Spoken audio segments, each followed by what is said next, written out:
বন্ধু-বান্ধৱীসকল SCERT আসামৰ ফালৰ পৰা এটা এডমিশন নটিফিকেশন আহিছে। নটিফিকেশনটোত উল্লেখ কৰিছে যে 2 বছৰীয়া DLEDৰ প্ৰশিক্ষণৰ বাবে SCERT আসামে অসমৰ যোগ্য ব্যক্তিসকলৰ পৰা আবেদন বিচাৰিছে। অসমৰ যিসকল ব্যক্তিয়ে 2 বছৰীয়া DLEDৰ প্ৰশিক্ষণ ল'ম বুলি ভাবি আছিল তেওঁলোকৰ বাবে এইটো এটা সোণালী সুযোগ, কাৰণ 2020-22 শৈক্ষিক বৰ্ষৰ ইতিমধ্যে 2020 চনৰ 1 জুলাইৰ পৰা পাঠদান আৰম্ভ হ'ব।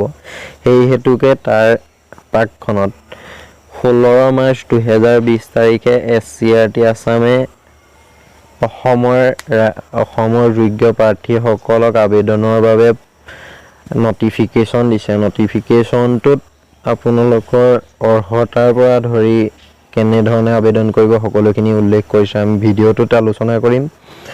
উক্ত প্ৰশিক্ষণটো ল'বৰ বাবে আপোনালোক উচ্চতৰ মাধ্যমিকত 50% নম্বৰলৈ উত্তীৰ্ণ হ'ব লাগিব।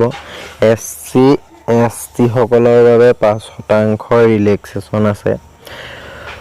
DLEDৰ প্ৰশিক্ষণটো ল'বৰ বাবে প্ৰত্যেক ব্যক্তিয়ে 18 বছৰৰ পৰা 34 বছৰৰ ভিতৰ হ'ব লাগিব।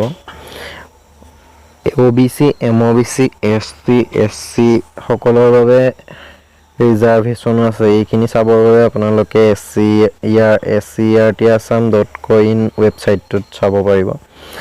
উক্ত DLEDৰ প্ৰশিক্ষণটো ল'বৰ বাবে আপোনালোকে অনলাইন প্ৰক্ৰিয়াৰে আবেদন কৰিবৰ বাবে SCERTAssam.co.in এই ৱেবছাইটটোত গৈ আবেদন পত্ৰ দাখিল কৰিব পাৰিব।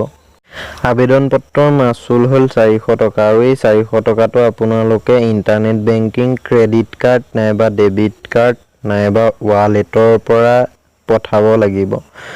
আপোনালোকৰ প্ৰশিক্ষণটোৰ আগত যিটো প্ৰি এন্ট্ৰি টেষ্ট হ'ব, সেই টেষ্টটোৰ যিখন প্ৰৱেশপত্ৰখন SCERTAssam.co.in ৱেবছাইটৰ পৰা 22 এপ্ৰিলৰ পৰা ডাউনলোড কৰিব পাৰিব।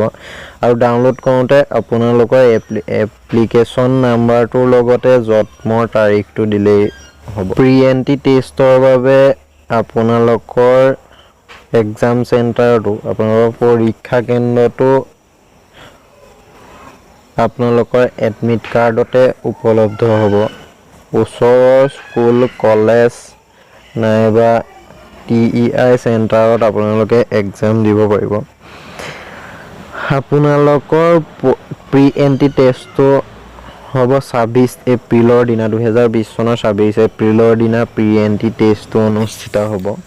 উপৰোক্ত DLEDৰ প্ৰশিক্ষণৰ বাবে অনলাইন আবেদন প্ৰক্ৰিয়া আৰম্ভ হৈছে 16 মাৰ্চ 2020 পৰা আৰু এই আবেদন প্ৰক্ৰিয়া সমাপ্ত হ'ব 3 এপ্ৰিল 2020 তাৰিখ।